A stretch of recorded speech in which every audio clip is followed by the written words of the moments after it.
that time of year again. It's time to sift some compost. Let's go. So yeah, I really need to get some compost sifted and ready to go because I need to make my own potting mix. Now, I have a lot of potting mix kind of already thrown into our compost pile, as you'll see, but I need to make my own. I need to enrich it, I need to make it really good because we're going to be up potting pretty soon our tomatoes, our peppers, some flowers and things like that I didn't think I would need to up pot because I didn't think they'd grow that quick, but they're growing very fast underneath those lights in the basement. We have the space that we still have not taken up with a whole lot of stuff, meaning I might as well get the space taken up and give them room to grow because, as you know, we can't have a greenhouse here. As crazy as that sounds, we can't have a greenhouse. We got in trouble 2 years ago for having it up, and I said, hey, let us leave it up for just the remainder of the season, and then the next year won't be up. So instead of fighting City Hall on it, as stupid as it is, we're just not gonna do it. Because we have the lights downstairs anyways, we'll wait until the weather's warm when we can bring the plants out, can kind of harden them off that way, and they really won't notice that big of a difference anyways. The first thing you wanna do is you wanna get yourself a sifter. I talk about this all the time. We actually have videos on how to make this. Really simple. This one has 1/4-inch mesh. The other one that I've done has 1/8-inch mesh.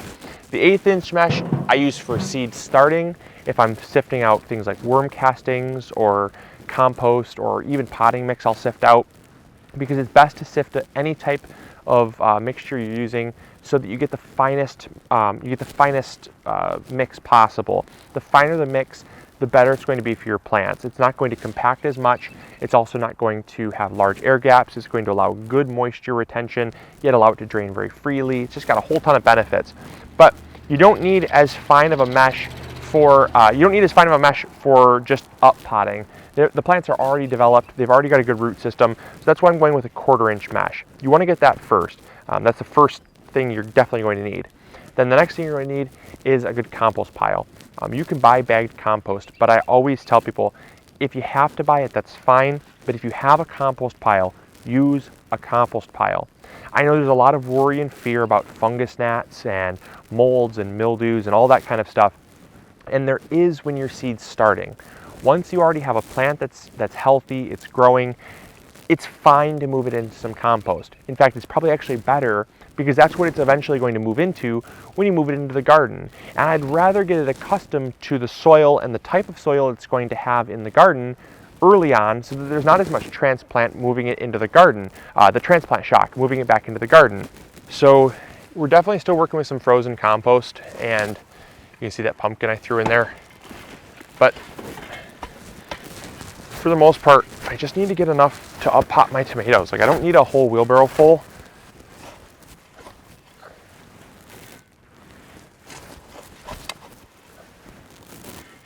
Okay, so that was kind of a battle to get that stuff done, but I think we got enough to at least be in business here.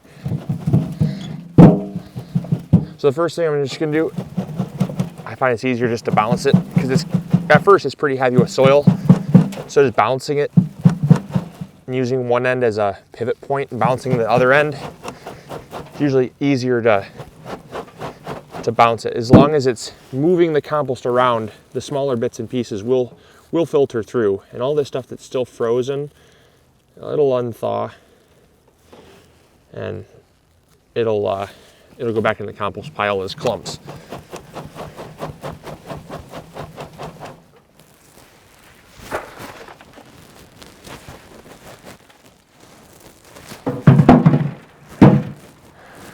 All right, I think we're already pretty close.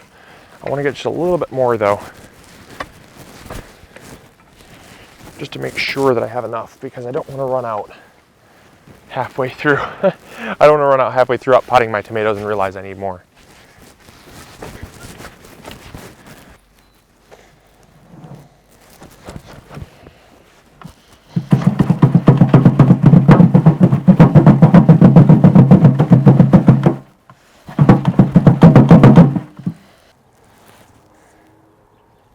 And just as a side note, if you're into fishing, right now,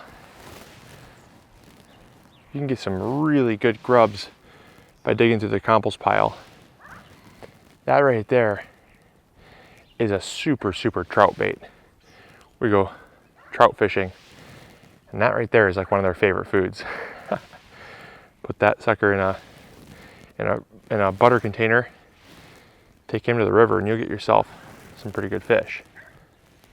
So I'm really liking how this looks. I'm just going through here and kind of making sure there's no sticks and stuff that kind of bounced and got through. Sometimes that can happen with sticks because if they bounce just right, they'll fly through, and they're big pieces, but you'll wonder yourself, how did that get through a 1/4 inch? Well, it's because it bounced just right, and either went right through the hole straight through, or it jumped over the edge there and fell in. So I'm just kind of going through, making sure there is none of those sticks there. I don't see too many, because those are obviously stuff I don't want in here. Making sure there's no bits and pieces of plastic and stuff like that that can sometimes make it through.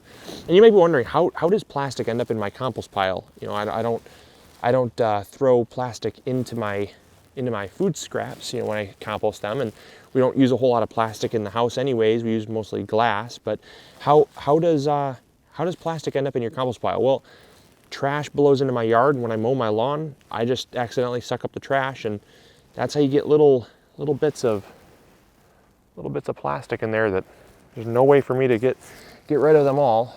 But you can only do what you can do, and try your best to eliminate them as much as possible. But I'm not too worried about the little bits and pieces of plastic that get in. But it's looking really good. It's looking super good. I'm very, very happy with that consistency right there. That's a gorgeous, gorgeous consistency. My plants are going to love that, and that's a good start to a really, really good potting mix. All right, so we've gotten our base of our sifted compost here. Looks real great. And then I'm just going to add some worm castings. This provides just some really good amounts of beneficial bacteria and fungi, as well as some minor nutrients, which are not my biggest concern right now. My biggest concern is just giving them a really good growing medium. You don't need to focus a ton on nutrients. I think that's a big mistake a lot of gardeners make, is they over-fertilize their seedlings. Your seedlings do not need a ton of fertilizer. I save that for when I move them into the garden. So I get that all mixed in. That's got just enough nutrients to sustain them until the time comes that I move them into the garden, which, like I said, will only be like 2.5 weeks, so it won't be that long anyways. I'm going to add my last 2 ingredients, which are perlite. Perlite is an expanded volcanic rock. Always do it downwind or dampen it. It's very bad to breathe in this dust. Perlite will add aeration to your soil. It's very fine. It looks like snow. Ooh, it just blows so readily. There we go. Okay, I'm gonna mix that in. That way it doesn't keep blowing dust around.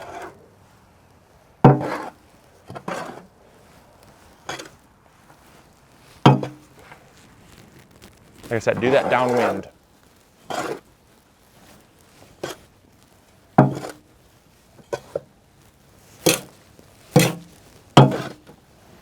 All right, and the final ingredient that we're going to add is vermiculite.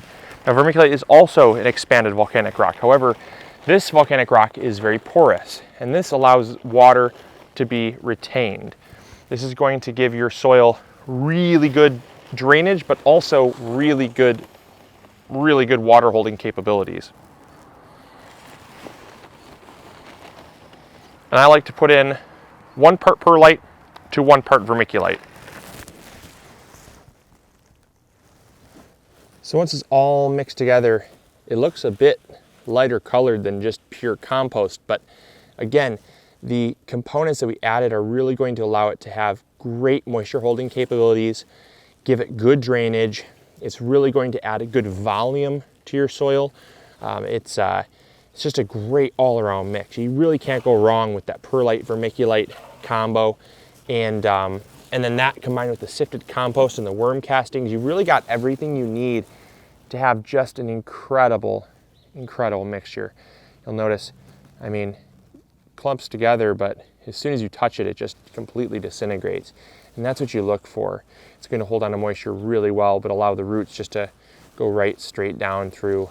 So there you go. There is a DIY potting mix slash seed starting mix. You can really use it for either or. It's so fine and beautiful, but I prefer my seed starting mix just to be a tad finer, like I said. but you could really use it for both, and they probably wouldn't mind too much.